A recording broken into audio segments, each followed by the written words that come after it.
भगवान आप बताएं कि उस पुरुष को, उस व्यक्ति को ऐसा कौन सा कार्य करना चाहिए जिससे उसका मरण सुधर जाए। तब सुखदेव भगवान का ये भाव है। सुखदेव भगवान से पूछा गया ये प्रश्न है, अच्छा हम सभी को भी 7 दिन में ही जाना है, सोमवार से रविवार तक 8वां दिन तो होता ही नहीं, सोमवार को पैदा हुए मंगलवार को छुट्टी, हम सभी की जिंदगानी बहुत कम है। राजा परीक्षित से सुखदेव भगवान कहते हैं, वरीयाने सते प्रश्नः क्रतो लोकहितं नृप आत्मवित् सम्मतः पुंसां श्रोतव्यादिषु यः परः।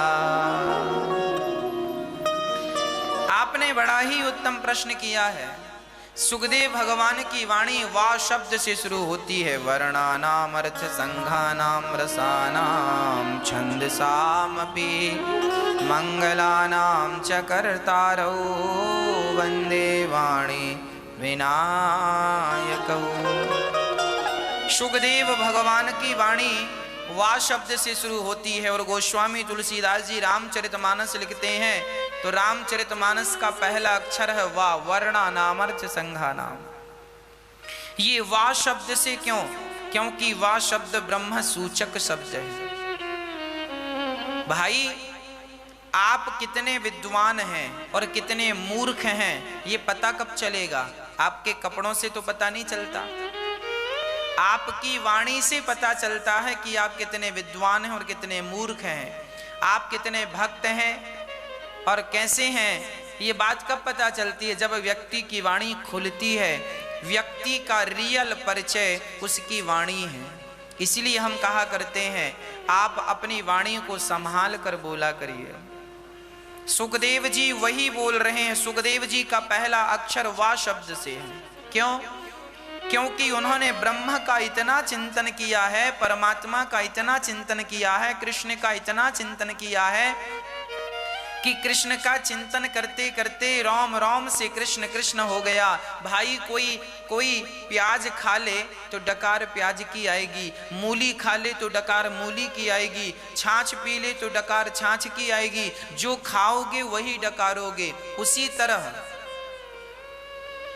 जिसके भीतर परमात्मा समाये हैं उसका शब्द भी तो वह डकार, पहला शब्द तो ब्रह्म सूचक, ब्रह्म समाया है तो ब्रह्म सूचक शब्द निकल रहा है। इसीलिए कहा करता हूं कि व्यर्थ की बकवास ना किया करो, व्यर्थ का प्रपंच ना किया करो, व्यर्थ की बातें ना किया करो। व्यर्थ की बातें करते करते ना वही बातें आपके भीतर समा जाती हैं, भर जाती हैं और वही बातें फिर आप सोचते हैं, वही काम आप करने लगते हैं। इसीलिए ज़्यादा से ज़्यादा कथा सुना करो और ज़्यादा से ज़्यादा भगवान का नाम जपा करो। जपते जपते हम अयोध्या में थे, संतों के बीच में रहने का हमें सौभाग्य मिला। तो संतों की भाषा कैसी होती है आपको पता है? संतों की भाषा हमसे अलग होती, गृहस्थों की भाषा अलग होती है, संतों की भाषा अलग होती। जैसे हिंदी अलग है, इंग्लिश अलग है, संस्कृत अलग है, उसी प्रकार गृहस्थियों की भाषा अलग है। और सामान्य गृहस्थी, आज के लोग मिलते जुलते हैं ना, तो हाल चाल कैसे हो, सब ठीक है? हाँ, घर में सब आनंद है, भाभी जी ठीक हैं, भैया ठीक हैं? हाँ, आज के युवा लोग मिलते हैं तो अपनी बातों को रे और बे से शुरू करते हैं। आजकल आपने देखा होगा बच्चे बे बे करके बात करते हैं, रे शब्द का प्रयोग करते हैं। गाली गलौज से बहुत सारे लोगों के तो मुंह पे गाली ही रखी रहती है, गाली ही देते हैं।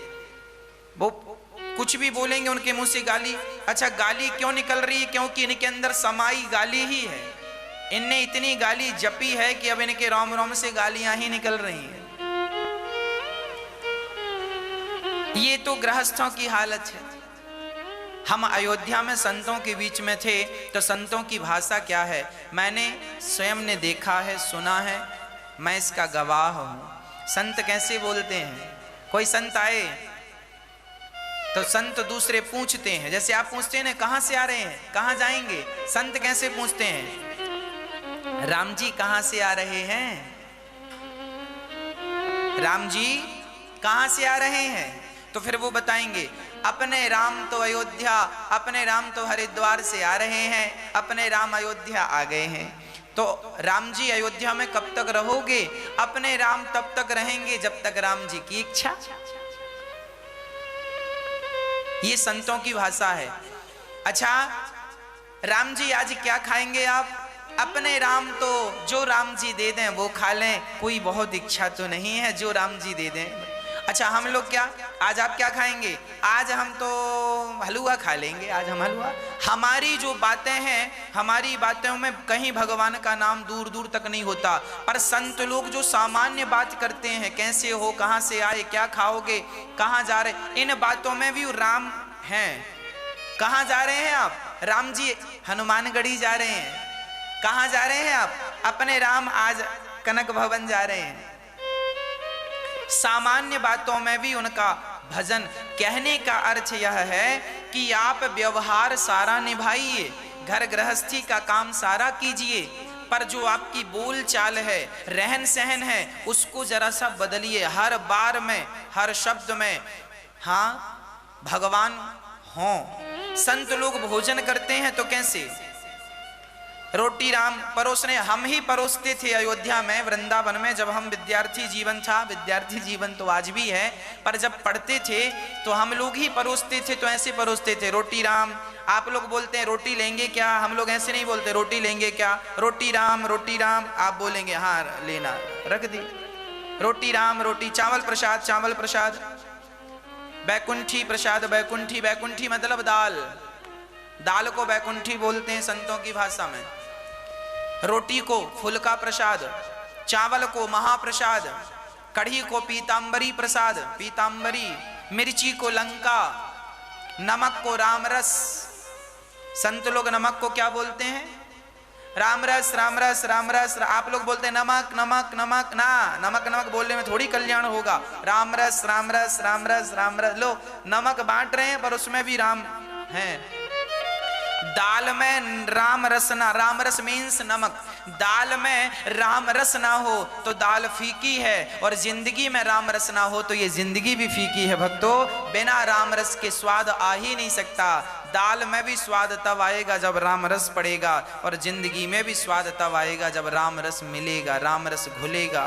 इसीलिए जीवन जीने की कला सबको नहीं आती। सारे बहुत लोग तो जीवन को उदास चित्त से जीते हैं, परेशान हैं, डिप्रेशन में जा रहे हैं। अरे ये कोई जीना है? आनंदमय जीवन जियो।